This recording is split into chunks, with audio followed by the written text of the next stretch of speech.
Welcome back, ladies and gentlemen. I hope you enjoyed our morning program and you had already good networking discussions and also the chance to visit our summit sponsors in our village. On our menu this afternoon, 3 inspiring keynote discussions. The first one in a minute about e-mobility and charging. At 1:50 p.m., we will discuss how connectivity leverages fleet and mobility efficiency. And at 2:10 p.m., ladies and gentlemen, we look at the relationship between mobility and employee satisfaction. At 2:30 p.m., we will organize our final breakout session series with one session of ALD, zooming in on employee car ownership schemes, and one session in which Jorge Fernandez of Roche, and still the Global Fleet Manager of the Year, will share tips and tricks on international fleet management. I said still the Global Fleet Manager of the Year because at 3:30 we will together discover who will succeed him in the ceremony of the 2020 Fleet Europe Awards. But now let's focus on our first keynote of the afternoon. With the increasing EV offer, it's important to see if the uptake will also increase among company car drivers.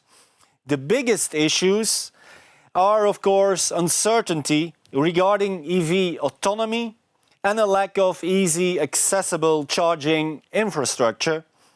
In this session, we will deep dive into the way fleet and mobility managers can secure a comfortable EV journey and a fluid charging for their fleet drivers. Ladies and gentlemen, welcome in the session. Let me welcome Thomas Bjornsson. He is Vice President e-mobility at Vattenfall. Emilio Herrera, Chief Operating Officer at Kia Motors Europe. And finally, Gian Avignone, Global Head of Automotive at ChargePoint. Gentlemen, welcome to the Fleet Europe Summit. A first question for Emilio of Kia.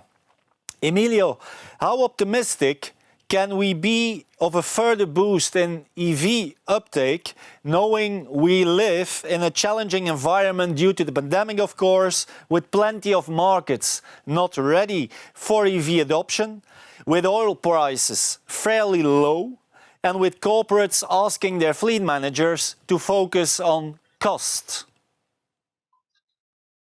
We're very optimistic, actually, and the reason for that is that we have seen an uptake on EV cars even during the pandemic. As a matter of fact, it increased significantly. For us, Kia, it dramatically increased compared to last year.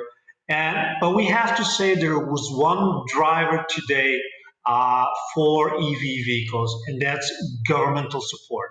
As soon as there is support for fleet owners, for private customers, we see that the demand increases dramatically. So this is a very important fact, and we have to keep that in mind. But I mean, the forecast is really good. As Kia, we forecast that by 2025, we will sell 35% of battery electric vehicles in Europe, meaning that more than 1 out of 3 vehicles will be fully battery electric vehicles in Europe. Okay. Thomas, I saw you nodding yes when Emilio was answering. I'm going to put the question in another perspective. Do you think that we will even see an EV uptake when incentives and subsidies are fallen away, are gone, are decreased? Yeah, first of all, I think that is a slightly hypothetical question because there is no sign that these incentives on the short term will disappear. On the contrary, I think the stimulus packages that are being put in place to incentivize the economy will very much focus on green technologies, environmental targets, including then the EV uptake. So by the time we get to 2025 that was mentioned, at this stage, I would expect that the cost picture has changed further and that we will see a very much market-driven development and the build out of electric cars, also without governmental incentives. But as these will remain, I mean, we have I was nodding in the first answer, we have seen essentially a tripling of the percentage of EV uptake in Europe, going from 3 up to 10% this year of new car sales. Some countries that we are active in, Sweden has gone from 10 to 30%. Norway is even over 70%. So there's a massive development ongoing. Good. Gian, you are based in London, UK. And I believe that Boris Johnson has just announced that by 2030 there will be no more sales allowed for ICE powertrains in the UK, and 2035 even for plug-in hybrid vehicles. Do you think that the market is ready for such a measure? Oh, yeah, and I think to touch on the sentiment from the last question, it's very clear that the customers are desiring plug-in vehicles today. So we've got the customer pool. When a driver experiences an EV, they quickly realize that it's a wonderful vehicle to live with, and will quickly make the move, assuming it's economically viable for them. So to talk to the government announcement yesterday, which of course is great news, and it's a step in the right direction. But we also need to ensure that that date is feasible, and remember that to fight against climate change, we need electric transport to be the option of choice from now, not just 2030. And as such, a UK government needs to support the ban with a package of consistent incentives, support and consumer information that demonstrates to consumers which vehicles they should be investing in should they want to purchase a new car from today onwards. And of course, wider infrastructure is another point of discussion. So creating a robust, easy to use and cost effective network of electric vehicle charging points needs to be high on a government's agenda alongside this ban. Okay, I would like to stay with you, and we continue now with the charging infrastructure, gentlemen. Gian, what is needed in terms of charging infrastructure on both the public and the private side to make seamless fleet electrification really work? Well, so the key word there is seamless, and so to look back a little bit into history, we know that EV charging suffers a lot of the same challenges as broadband did. When we experienced that a little bit before the start of this call here with everyone's connectivity issues. But in terms of getting permissions and rights to lay cables and put them in the right locations, and many countries, such as here in the UK, the difference is that broadband is now increasingly regarded as an essential utility. But EV charging has been considered nice to have, and now we're starting to see it regarded as critical infrastructure, which is the key change. And then I would say that the insistence to support ever quicker, high power charging is not in all drivers or fleets' interest. It's a critical piece of the infrastructure mix, of course, when we want to go out on a road trip. But that mix of charging speeds is needed to serve different use cases, different types of vehicles, different dwell times, and mostly around that 100 to 150 kilowatt mark for rapid charge. And so it's critically important that we consider home charging, multifamily charging, the workplace, and enable drivers and fleets to seamlessly interoperate between those charging use cases. That's what I personally put a lot of attention on in my role at ChargePoint. And so then a wider network of lower kilowatt AC charging wherever people spend time parked, so at work and at home, is really key to that continued adoption of EVs. And that's something we really drive at ChargePoint. Thomas, why is it so difficult to have a universal charging network, and when can we expect this, as the average consumer is not particularly interested in working out and planning which charging network they will be and won't be able to use, etc., and when they are finally going to make that EV purchase? They want something that is immediately available, that it's transparent, that it's also equal in terms of quality, but apparently there is still some work to do. Yeah, I think first of all, it is unfortunately a little bit natural in an emerging industry that we have a certain degree of fragmentation early on. So these isolated, the legacy network, you could say, we will see for a short while ahead. But I think that being said, and looking forward, there are markets where this is a reality already today. So in the Netherlands, you can actually access somewhere around 99% of the public network with a single card or a single app. So there is very positive development towards more open standard protocols and communication. And the more that we can actually, as different operators, bilaterally roam with each other, enable our different customers to access each other's networks in real time, this is going to be there as default in many other countries within the next couple of years. Emilio, what is your vision and what is the position of Kia regarding the so-called chicken and egg equation? You know, there are not enough electric vehicles on the market, so we are not going to build infrastructure. Because there is no infrastructure, there are not enough electric vehicles on the market. What is your vision on that? Yeah, it's very funny because the other day I was reading that in Paris, the company that is going to be in charge of putting all the electric charging points in Paris is not an electric company, but it's Total, which is a petrol company. Very, very funny to see that because what it seems is like the electric companies are reluctant to invest in charging infrastructure, where actually they should be the first one.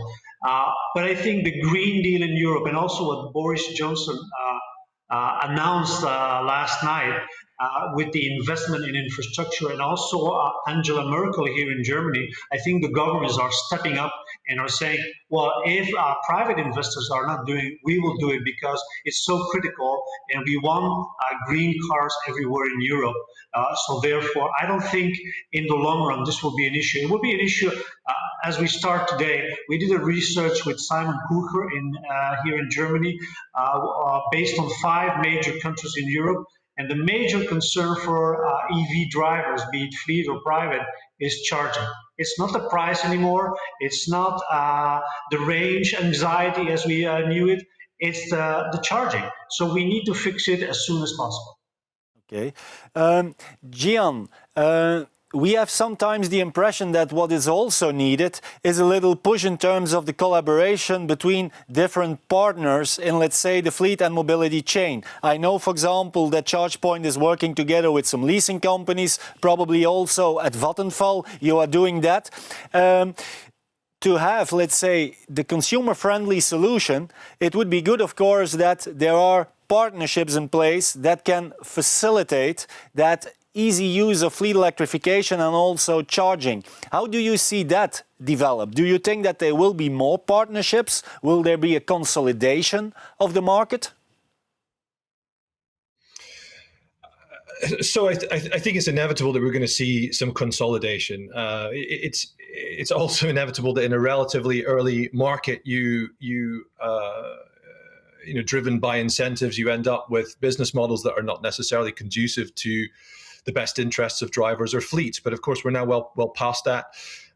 We're seeing a tranche of new high quality tech-led companies that are solving the issues around interoperability, pursuing peer-to-peer roaming from a public charging perspective, and to my earlier point, ensuring that there is a seamless interoperation between the disparate charging use cases that a driver is going to encounter. And so fundamentally, that's our role. It's the role of Vattenfall and our peers to ensure that this problem is really this technical challenge is invisible for drivers and invisible for fleet managers. We're here to solve it. Mm-hmm. Thomas, more and more markets in Europe become EV attractive from a total cost of ownership point of view. To name a few, the Netherlands, Norway, but there are more and more coming attractive. But the uptake, of course, is still quite low. And as mentioned, at the moment, largely driven by incentives. How do you see that EV evolution in Europe? And what needs to be done to make the TCO parity between ICE vehicles and electric vehicles really a fit? I think this is going to be driven by many different factors. So, of course, the cost decline of the EV is going to contribute. I see the risk factor in terms of the the residual value of the EV constantly increasing, whereas the residual value of a combustion engine constantly decreasing, which is going to change the perception of the TCO as well. But I think last but not least, I think there are so many use cases that are possible to have a positive TCO on already today if you are a little bit focused and understand how do you need to dimension your vehicle for your specific needs. You don't always need the biggest battery, you don't always need the biggest car. If you can adjust a little bit and be tailored in what you need, there are many cases to be reaped already today. Emilio, I need to ask a reaction also from you. We are talking here about electric vehicles. So when can we expect that for, let's say, the same model at the Kia range, the electric version will be cheaper than the diesel or the petrol version? It's actually a process that is on a fast pace, and I will tell you, I saw some research from Bloomberg and also Boston Consulting Group, and you see what we call the decline of the battery cost price per kilowatt. And when they started measuring it, it was 2018, it was about $210. Well, the decline of the cost per kilowatt hour is much faster than we thought, which means that by 2023 or 2024 at the latest, we will have parity. On top of that, there's something that Thomas was saying is when we started selling EVs a few years ago, the residual value was horrendous. I mean, and now the residual value of these electric vehicles are increasing. On top of that, if people like Boris Johnson are announcing that ICE will be banned, the problem will be for ICE vehicles in a few years because the residual value will go down. So I think that we will get there very soon. The maintenance cost, of course, you know, is very low of EVs. So the main parameter here is the cost of the battery, which is declining much faster. And all the other things like range, we're up to 500 kilometers. The new vehicles that will be launched is 600. And today I saw another competitor talking about 700. So the range anxiety is not there anymore. So therefore, the main issue will be the cost of the battery, but it's going down dramatically. Final point that I would like to tackle with you in the few minutes that are left is about vehicle-to-grid charging. There is much to do about V2G, but it seems we are not yet ready, and it could take a while before the average EV driver can use V2G charging. How important do you think V2G is for massive, cheap and comfortable EV adoption? Would like to start with Thomas. Yeah, I think V2G is only one area of a wider concept of steered charging or smart charging. So I think that you can start off and get quite far without also dispatching from the vehicle. And this is going to be important to make it work. It's one thing to install one charge point and have one car somewhere. It's a completely different kind of thing to electrify your entire parking lot or garage. And this is where that steer charging comes into place to make this affordable, convenient. That's possible to do already today. V2G, I'm sure, will come, but I think it needs to involve the customer in that active choice. So the challenge is not only on the technology side; it's really on the customer journey side, on the offering to the customer to engage them, so that they can actually make the active choice. Gian, what do you expect from V2G? Yeah, so I would echo all of Thomas's comments there. I think for consumers, it's still a solution looking for a problem. As Thomas fundamentally highlights, we think there may be some niche applications in residential charging where that technology could be applicable. Of course, it will have to be tied to a home energy tariff. And there needs to be a compelling customer journey there and a compelling economic argument for there to ultimately be value to drivers. Okay. Final word for Emilio Herrera of Kia.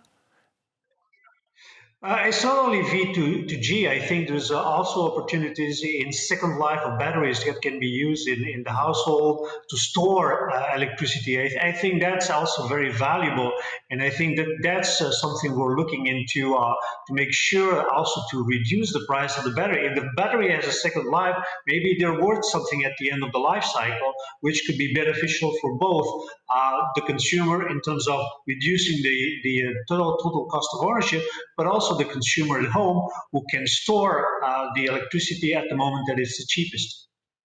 Gentlemen, thank you very much for your time and for your insights. It's great to see you are all taking your responsibility when it goes about becoming greener and more sustainable.